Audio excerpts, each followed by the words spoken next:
Hay crímenes que estremecen a un país durante unos días, otros durante unos meses, pero lo que ocurrió con el pequeño Gregory Villemin no fue solo un crimen, fue una herida abierta en Francia durante más de, atentos, 40 años, una historia tan oscura, tan retorcida y tan llena de giros brutales que parece imposible que haya ocurrido de verdad. Un niño de 4 años, una familia marcada por el odio, cartas anónimas, llamadas amenazantes, un misterioso personaje conocido como el Cuervo, un cadáver en un río, una investigación caótica, sospechosos dentro de la propia familia, un padre destrozado que acaba empuñando un arma, una madre señalada públicamente sin pruebas sólidas y una pregunta que todavía hoy sigue helando la sangre: ¿quién mató al pequeño Gregory? Antes de entrar en esta historia, deja un buen like, suscríbete al canal y escribe en comentarios qué piensas de este caso, porque te aseguro que lo que vas a ver hoy no es una historia cualquiera, es uno de esos casos que demuestran que a veces el monstruo no está lejos, a veces el monstruo conoce tu casa, conoce tus horarios, conoce a tu familia y sabe exactamente dónde hacer daño. Para entender este caso hay que viajar a Francia, a la región de los Vosgos, a principios de los años 80. Allí vivían Jean-Marie Villemin y Christine Villemin, un matrimonio joven, trabajador, aparentemente normal, con un hijo pequeño llamado Gregory. Jean-Marie era ambicioso, había ascendido laboralmente y eso, en ciertos entornos familiares cargados de celos, rencores y miserias, no siempre se perdona. Porque esta historia no empieza el día del asesinato, empieza mucho antes, con una campaña de acoso enfermiza contra la familia Villemin. Durante años, la familia recibió llamadas y cartas anónimas. El autor parecía saber demasiado sobre los movimientos de la familia, demasiado sobre sus problemas internos, demasiado sobre sus conversaciones, demasiado sobre sus heridas. Ese desconocido empezó a ser conocido como el Cuervo, una palabra que en Francia se utiliza para referirse a quienes envían cartas anónimas con veneno, amenazas y odio. Pero este no era un simple cobarde escribiendo insultos desde la sombra. Este Cuervo disfrutaba. Quería destruir psicológicamente a Jean-Marie Villemin. Quería humillarlo. Quería que sintiera miedo. Quería que entendiera que alguien lo vigilaba. Y aquí viene lo escalofriante. Las amenazas no parecían venir de un extraño cualquiera. Daban la impresión de salir de alguien cercano, alguien que conocía los secretos de la familia, alguien que sabía dónde tocar para hacer daño. El 16 de octubre de 1984, la pesadilla, sí, se convirtió en realidad. Ese día, el pequeño Gregory, de solo 4 años, estaba jugando cerca de la casa familiar, un niño inocente, ajeno al odio de los adultos, ajeno a las rencillas familiares, ajeno a las cartas, a las llamadas, a las amenazas, un niño que no podía imaginar que alguien lo había convertido en el blanco perfecto para vengarse de su padre. Poco después, Gregory desapareció. Su madre, Christine, se dio cuenta de que el niño ya no estaba. La angustia estalló de inmediato. En una zona pequeña, donde todos parecían conocerse, la desaparición de un niño de 4 años era una alarma total. Pero entonces llegó un detalle que transformó la angustia en horror. Una llamada anónima avisó de que el niño había sido arrojado al río Bologne. Horas más tarde, el cuerpo del pequeño Gregory fue encontrado en las aguas de la Bologne. Tenía las manos y los pies atados. La imagen fue tan brutal, tan inhumana, que Francia entera quedó paralizada.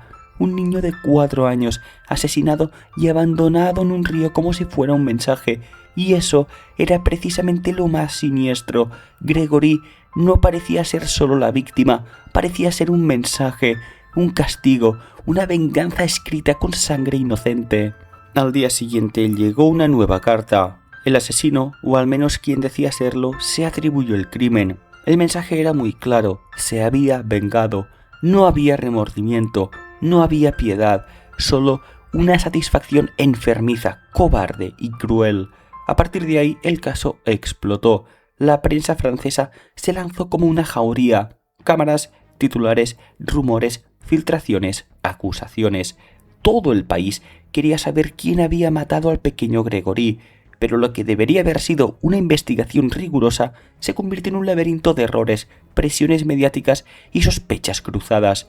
El primer gran sospechoso fue Bernard Laroche, primo de Jean-Marie Villemin. Su nombre apareció después del testimonio de Muriel Boll, una adolescente de 15 años y cuñada de Laroche. Según su primera versión, ella habría visto a Bernard con un niño en el coche el día del crimen. Aquello fue una bomba. Laroche fue detenido, señalado y convertido ante muchos ojos en el monstruo de la Bologne. Pero entonces la historia dio otro giro. Muriel Boll se retractó. Dijo que había sido presionada, que su declaración no era válida, que las cosas no habían ocurrido como se había dicho. Y así, lo que parecía una pista definitiva se convirtió en otro agujero negro. Bernard Laroche siempre negó haber matado a Gregory. Fue liberado por falta de pruebas sólidas, pero para Jean-Marie Villemin, el padre del niño, aquello fue insoportable. Imagina perder a tu hijo, verlo convertido en el centro de un circo mediático, escuchar nombres, sospechas, versiones contradictorias y después ver salir libre al hombre que tú crees culpable. La justicia pedía paciencia, pero Jean-Marie ya no tenía paciencia, tenía rabia, tenía dolor, tenía una herida abierta que nadie podía cerrar. El 29 de marzo de 1985, Jean-Marie Villemin mató de un disparo a Bernard Laroche, y aquí el caso se volvió todavía más trágico, porque ya no había solo un niño asesinado, ahora también había un sospechoso muerto a manos del padre de la víctima. Un padre roto, devorado por la convicción de que la justicia había fallado, un hombre que convirtió su dolor en venganza y que con ese acto añadió otra capa de horror a una historia que parecía imposible de empeorar. Pero lo más delirante todavía estaba por llegar. Después de la muerte de Laroche, las sospechas empezaron a girar hacia Christine Villemin. Sí, la madre de Gregory.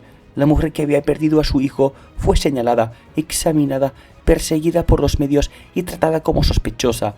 Algunas interpretaciones de escritura y teorías psicológicas intentaron colocarla en el centro del crimen. La prensa alimentó el morbo, algunos construyeron relatos sin base suficiente, y el sufrimiento de una madre se convirtió en combustible para titulares, pero finalmente Christine Villemin fue exonerada.